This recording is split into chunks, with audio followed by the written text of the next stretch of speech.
Now to our special report on extreme tanning. The dangers of too much sun exposure are well known, but some people are willing to take that risk in order to get and keep a deep, dark tan.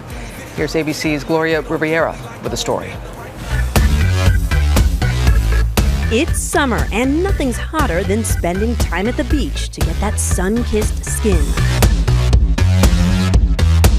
These two 20-somethings love to be tan so much, you might call it extreme. I just go every morning, and it's kind of my morning routine. Tanning is 25-year-old Trisha Paytas' #1 priority. She says she hasn't missed a day of tanning in 10 years. People would say I'm almost narcissistic because I really love the way I look when I'm tan. People that I look up to and idolize in terms of looks have always been tan. You know, Barbie is tan, Burt Reynolds is tan, Pamela Anderson's tan. Every single day, 7 days a week, she goes to one of her local tanning salons to use the tanning bed. Some days she goes twice, but she's not done yet.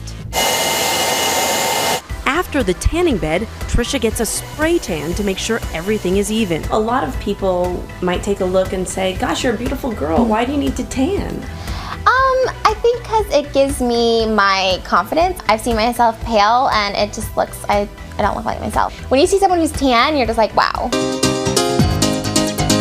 I love this color now. I'm happy with it now. 24-year-old Gianna Gerardo is also a tanning fanatic. It makes me feel good and I feel comfortable in my skin, and it makes my clothes kind of look a little bit better than if I were not as tan. Gianna speaking, how can I help you? Luckily for her, she works at her local Beach Bum tanning salon, tanning there 2 or 3 days a week. But that doesn't stop her from sitting in the sun. I like to be at the beach, hanging out and enjoying it. Both girls started tanning in their teens. Their introduction to tanning came from an unlikely source, their moms. And it's pricey. Trisha's spray tans alone cost her more than $5,000 a year. That's a lot of money for a risky habit. Gianna says she takes precautions in the sun, but Trisha knows the risks and doesn't care. She's actually saving her money for her own tanning bed. Even if you told me I had like skin cancer, I don't think I would stop, scrape it off and keep going. These two young women devoted to getting tan will both keep going to stay that way. For Good Morning America, Gloria Riviera, ABC News, Los Angeles. And joining us now with some good advice about tanning is Dr. Jennifer Ashton, a women's health specialist. Good morning, Robin. Good morning, Jen. I just have to mention before we get started that last comment in the piece about just scrape off the skin cancer and get right back in there. We have to remember treatment for skin cancer is very extensive. It's a life or death situation, and that definitely trivializes a very serious situation. Thank you. Thank you for saying that. Yeah.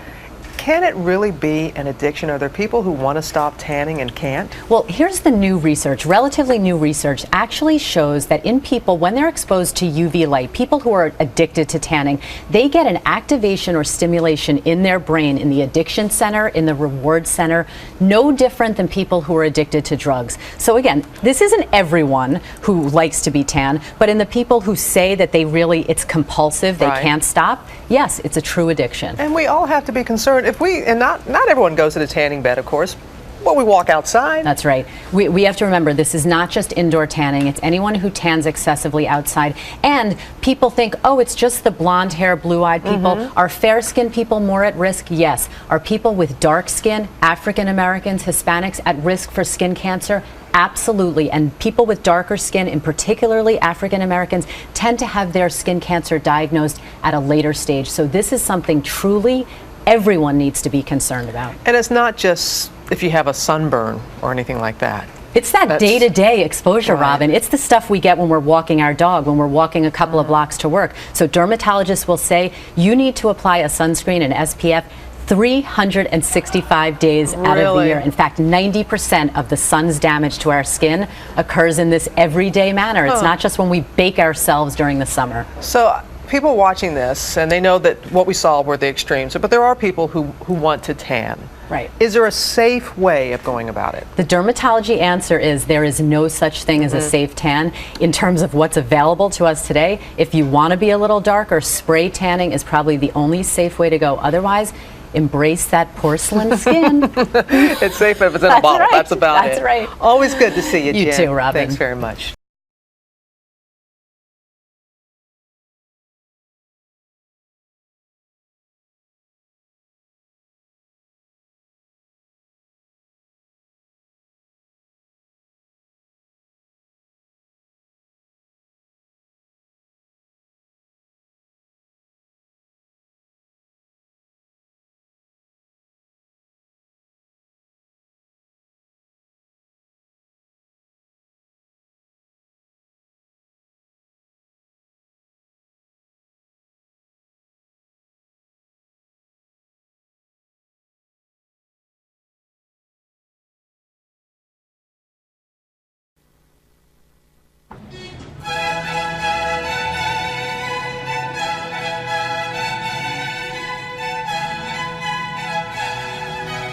There's another revolution now underway in Iran, one that would have the great Ayatollah Khomeini spinning in his mausoleum.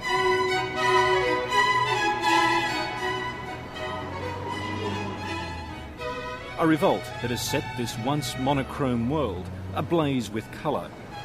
An unofficial relaxation of the women's dress code. A bid by the ruling mullahs to placate growing calls for political and social reform. To Western eyes, this may not appear to be such a big deal, but until very recently, anything less than the billowing ankle-length chador was likely to incur the wrath of the religious police. Now, with the mullahs prepared to avert their gaze, Tehran's women have seized upon the ultimate fashion accessory, the nose job, and they're everywhere, proudly wearing their post-operative bandages like designer labels.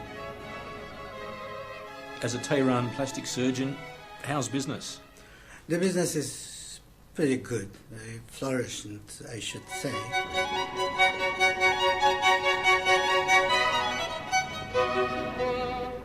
So why do Iranian women have a problem with their noses? Why? The reason probably is genetic, as I said, because they have a little bit bigger nose than the other nations' population.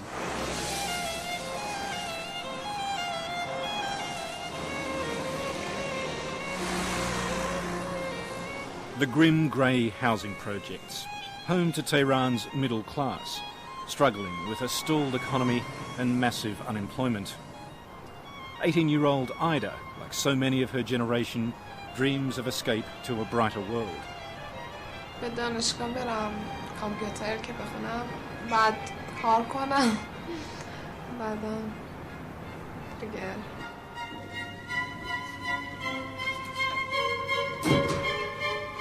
Behind the chadors and concrete exists a very different Iran, a society passionate about beauty and colour. And with the country full of highly qualified but unemployed youth, Ida is convinced that beauty will be her passport to a better life. خیلی زیبایی چیز مهمترین چیزه به نظرم برای یه خانم جوان.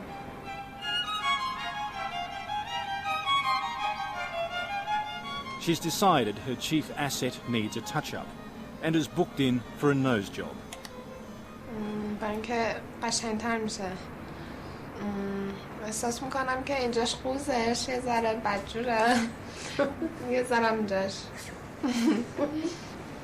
Her mother, Farah, remains far from convinced. دیگه چیزی نمونده آیدا. اگه پشیمون شدی بگو ها. نه پشیمون نشده ولی خب ترسیدم دیگه. تو خودت چقدر خوشگلی احتیاج به عمل نداری؟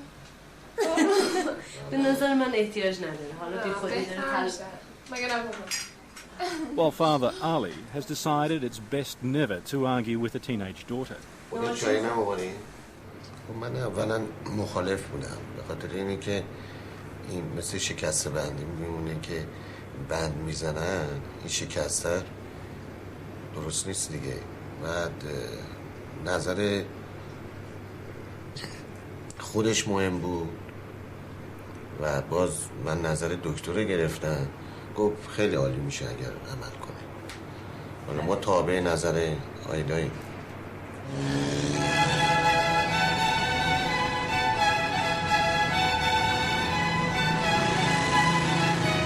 In upmarket North Tehran, more than 100 plastic surgeons now promise eternal youth and a smaller nose.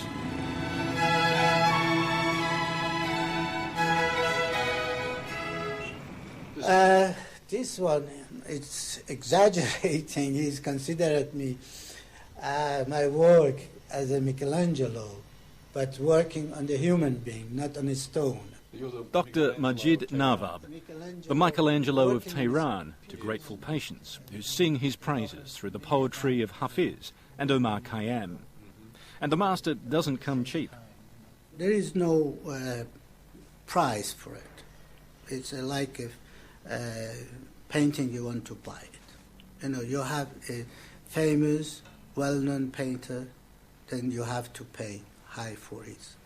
But Trained in New York and Paris, he charges $3,000 a nose, while newer doctors ask only $300 a job. Expensive for locals, but a bargain for expatriate Iranians who flock home from London and Sydney for the family reunion nose job package tour. I have something like 80% of my patients are coming from overseas. London, Paris, even from Australia. I have the patients who come from Australia here.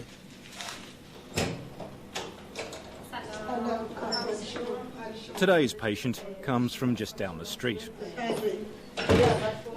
Despite last-minute nerves, Ida is determined to go ahead. نه پشمون نیستم خب از عمل یه ذره ترسیدم.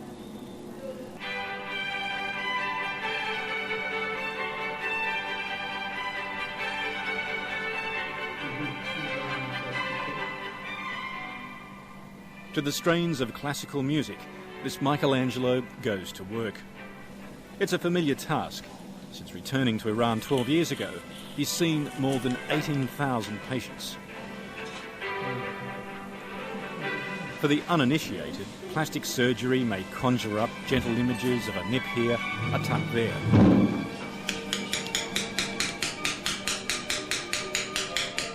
But a nose job is a brutal affair, much closer to Michelangelo's stonemasonry than you'd think. A beautiful result, perhaps, but certainly not beautiful to watch. The profile.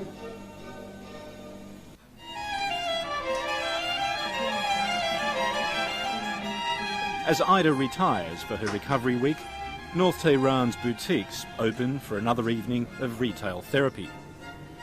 معمولاً الان اگر لباس باشه لباسای پوستماری هستش که طرحهای مختلف با رنگ‌های مختلف اومده جدید برای ما. به اضافه که خانم‌ها کت کوتاه رو با شلوار راسته خیلی خوب میپسندن چون هم حجابش کامله و هم که لباس راحتی هستش.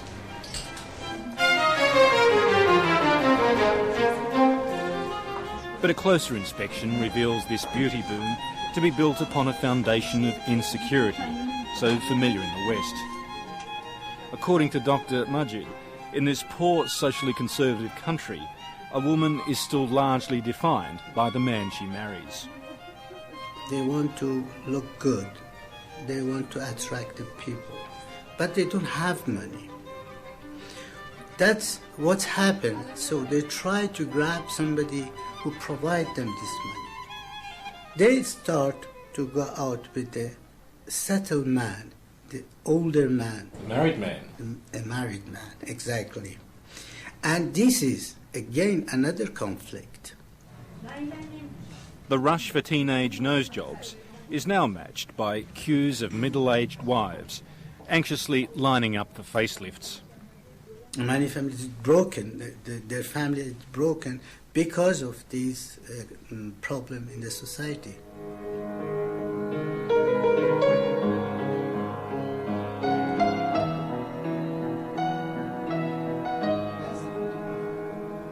Dr. Mocb insists we join him for an evening at home with his wife and friends, for a glimpse into his own private world, a piece of neoclassical Europe in the heart of the Islamic Republic.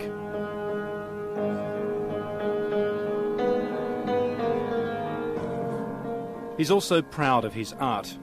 The mullahs don't like it. But why, he argues, should admiring beauty be against the wishes of God?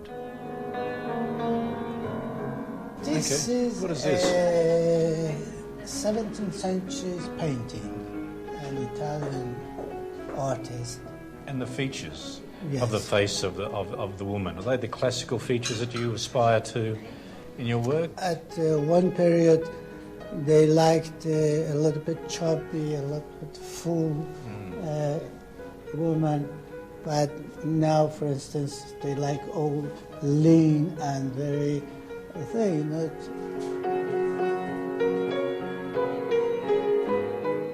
We're joined by Ida and her parents, who it turns out are Dr. Mocb's cousins.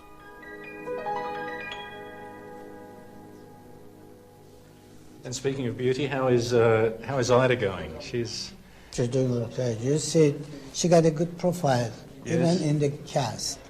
Tomorrow, Ida's new nose will be unveiled, and her family is far too nervous to enjoy the evening. Yes. Oh, it's okay.